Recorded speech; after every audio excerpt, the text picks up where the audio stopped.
Welcome to Pimpy's Investment Chat, where we keep investment talk simple. And here's your host, Pimpy.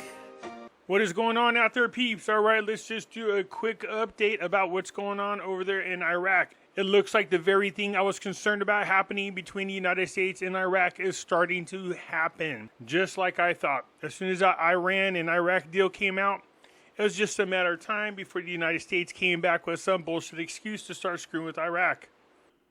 Before we get started, do me a favor and hit the thumbs up button. And if you're not a subscriber, please do so, because when you do, it helps out the channel, and I certainly do appreciate it. If you're thinking about buying gold, silver, or any other precious metals, head on over to our friends at Moneymetals Exchange. The link is down below in the description, or just type in www.moneymetals.com/Pimpy. If you make a purchase when you follow that link, you will automatically be entered for a chance to win 10 free silver ounces. So get started today, and hopefully your stack will start to look like this real soon.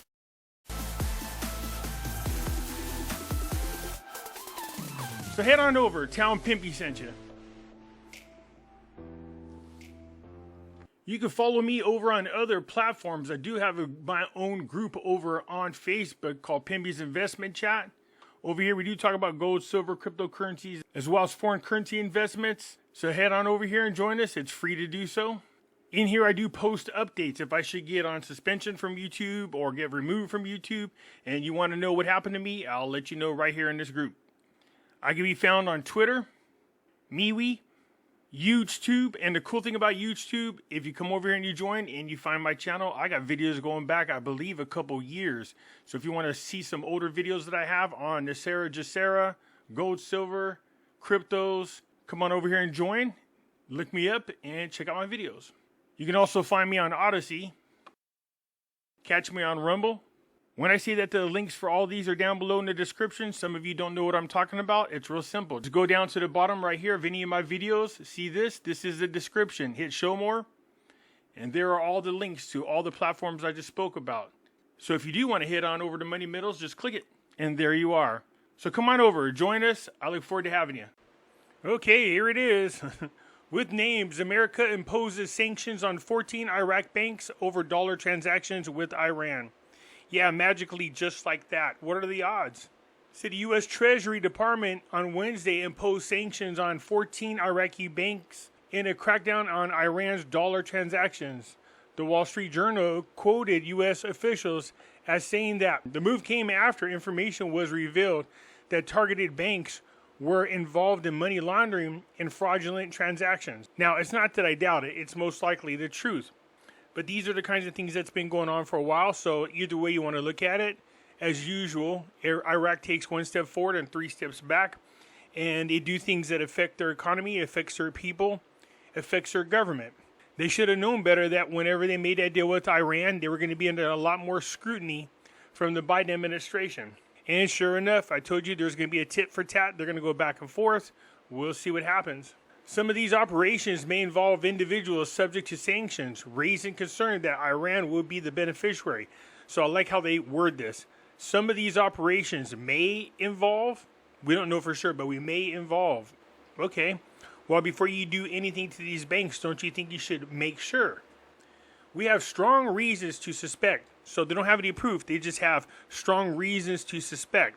Do you see how the U.S. operates? Do you understand why people are trying to find alternative ways to do business, circumvent the United States when crap like this happens? So they have strong reasons to suspect, no proof, but just strong reasons to suspect that some of these money laundering operations may benefit either for individuals covered by U.S. sanctions or for people who could be covered by sanctions. The primary risk of sanctions in Iraq certainly concerns Iran.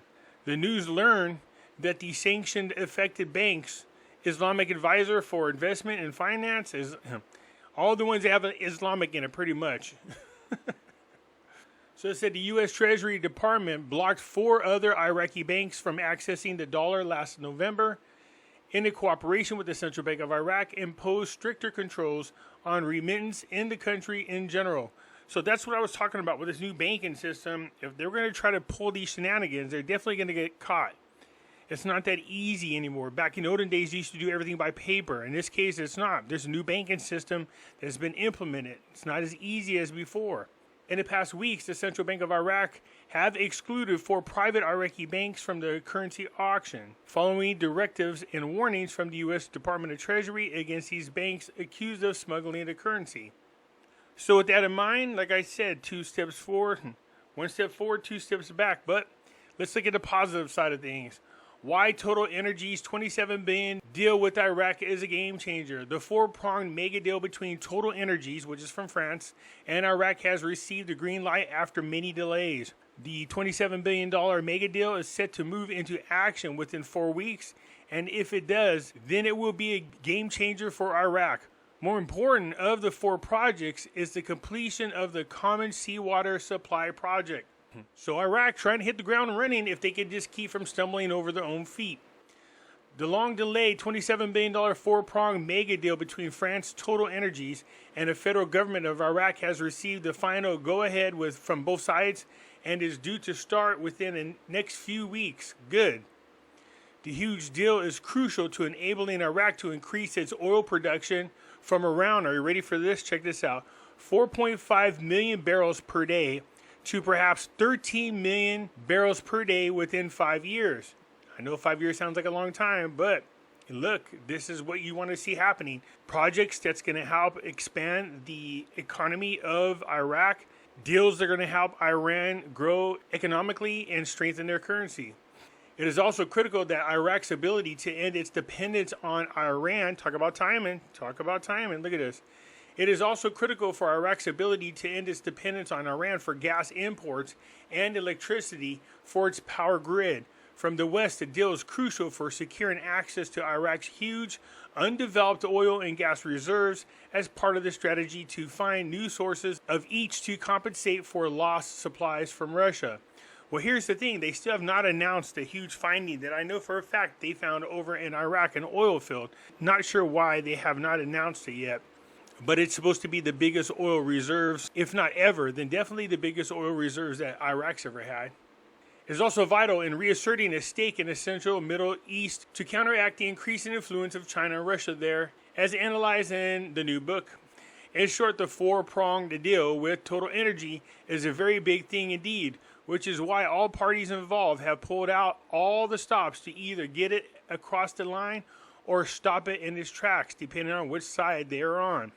Iraq's input into proceedings, which caused the main delays from the original signing of the mega deal in 2021 to now, was not part of the brilliantly interwoven geopolitical strategy amid its world domination.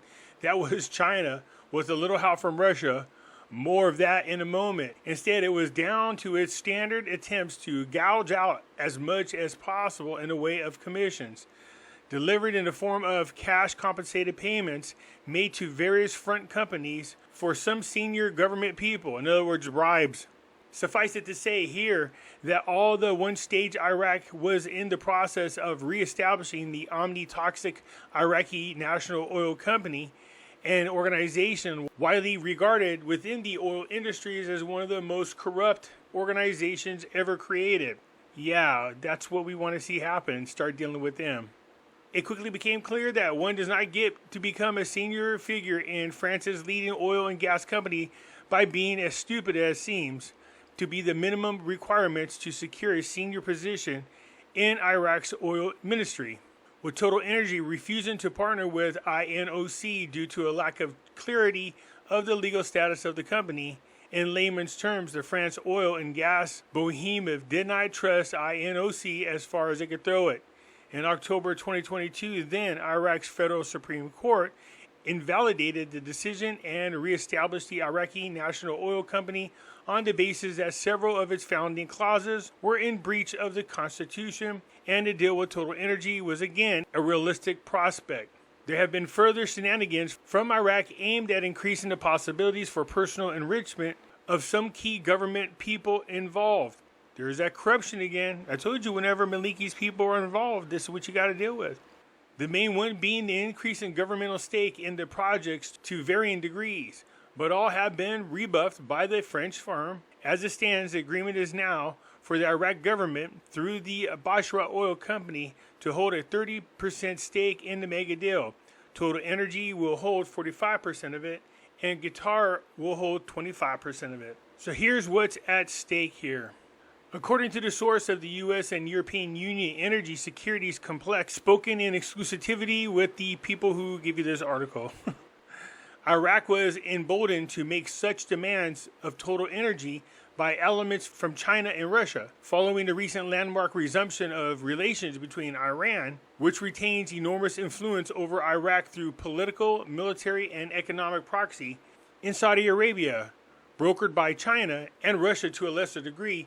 It was made clear to Iran it should do all it could to stop Western companies doing deals in Iraq.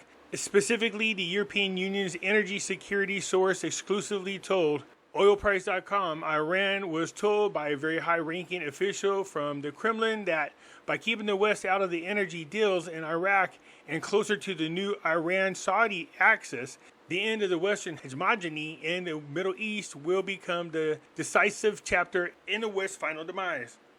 This also plays into what China wants from the Middle East in its grand scheme of things, as delineated in its multi-generational power grab project, One Belt, One Road.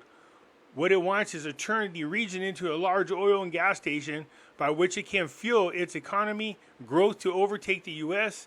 as the number one economic and political superpower by 2030. It won't take that long. Biden's turned this over little by little. He's used up all of our ammo, literally all of our ammo. We don't even have enough ammo to deal with any kind of skirmish. We're not war ready. If they attacked us right now, there's nothing we could do about it. And that's not exaggerating. The three biggest oil and gas reserves in the region belong to Iran, Iraq, and Saudi Arabia. So it wants to control those to begin with. As examined in detail in this person's book, this guy's on a mission to push this book. So why the United States try to cling on to influence and power over in Iraq, this is why you're seeing boots on the ground all over again, and why there's new military bases literally put smack dab in the middle of the oil refineries as well as other mineral mines. So is Iran, China, and Russia and Saudi Arabia going to be able to squeeze the U.S. out altogether? I don't think so. You can see what's happening already. Keep in mind, I did a video earlier explaining that India has turned to Iraq for oil, and because it can no longer deal with Russia. Why? Because there is a threshold put on the price per barrel. If it deals with Russia over that threshold, then they could suffer from sanctions by the U.S. So if India, Russia, and all the other BRICS people are getting together to launch a new currency, why would India care about sanctions from the U.S.? Think about that. So there you have it. Talk about timing. It looks like the deal was approved with Total Energy. And Macron's a trader anyway, so he bailed on us a long time ago. But it looks like this is going to benefit Iraq. If they could just keep their ass out of trouble, they should be just fine. We'll see if that happens. Anyways, that's it for now. Let me know what you think. I'll get back at you later. I'm out.